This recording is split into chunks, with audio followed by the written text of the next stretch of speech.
જાડેશ્વર ગામની ડેપ્યુટી સરપંચની ચૂંટણીમાં મહેશ નિઝામા એકમતથી વિજેતા થતા ડેપ્યુટી સરપંચ તરીકે જાહેર થયા. ભરૂચના જાડેશ્વર ગ્રામ પંચાયતની ચૂંટણીમાં ભાજપ પ્રેરિત બે પેનલો વચ્ચે સ્પર્ધા થઈ હતી. મહેશ નિઝામાની સિંદૂર પેનલને 12 બેઠકો મળી હતી. કોંગ્રેસમાંથી ભાજપમાં આવેલા ભરૂચ તાલુકા પંચાયતના પ્રમુખની વિકાસમય પેનલને 10 બેઠકો મળી હતી. 2 બેઠકો અપક્ષ ઉમેદવારોએ જીતી હતી. તાલુકા વિકાસ અધિકારીની અધ્યક્ષતામાં ડેપ્યુટી સરપંચની ચૂંટણી યોજાઈ હતી. વિકાસમય પેનલની મહિલા ઉમેદવારને સરપંચ અને અપક્ષના 2 મત સહિત કુલ 12 મત મળ્યા હતા.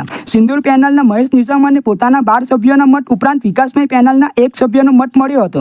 આમ 13-12ના મતદાનથી મહેશ નિઝામા ડેપ્યુટી સરપંચ તરીકે ચૂંટાયા હતા. સભ્યોએ નવા ડેપ્યુટી સરપંચનું સ્વાગત કર્યું હતું. જોકે જાડેશ્વર ગ્રામ પંચાયતમાં સરપંચ પદનો ચાર્જ લેવા અંગે વિવાદ ઊભો થયો છે. આ મામલો હાલ કોર્ટમાં પહોંચ્યો હોવાના અહેવાલો મળ્યા છે.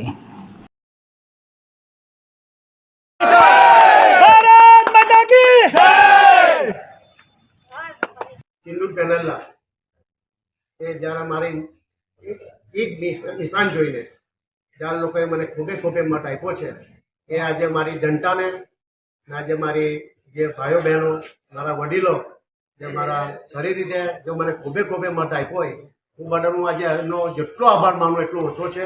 અને આજે મારા મીડિયા ભાઈઓ કે મારા અધિકારીઓએ જે મને સાથ સરકાર આપ્યો હોય એ બદલ ખૂબ એમનો હું આભાર માનું છું. ભારત માતા કી જય. હું રમેશભાઈ ડી આહિર, 88 અધિકારી અને મદદનીશ તાલુકા વિકાસ અધિકારી તાલુકા પંચાયત ભરૂચ. આજ રોજ તારીખ 7/7/2025 ના રોજ ગ્રામ પંચાયત જાડેશ્વરના ઉપસરપંચની ચૂંટણીના કામે અમે 88 અધિકારી તરીકે ફરજ બજાવેલી છે. જેમાં 2 ઉમેદવાર હતા.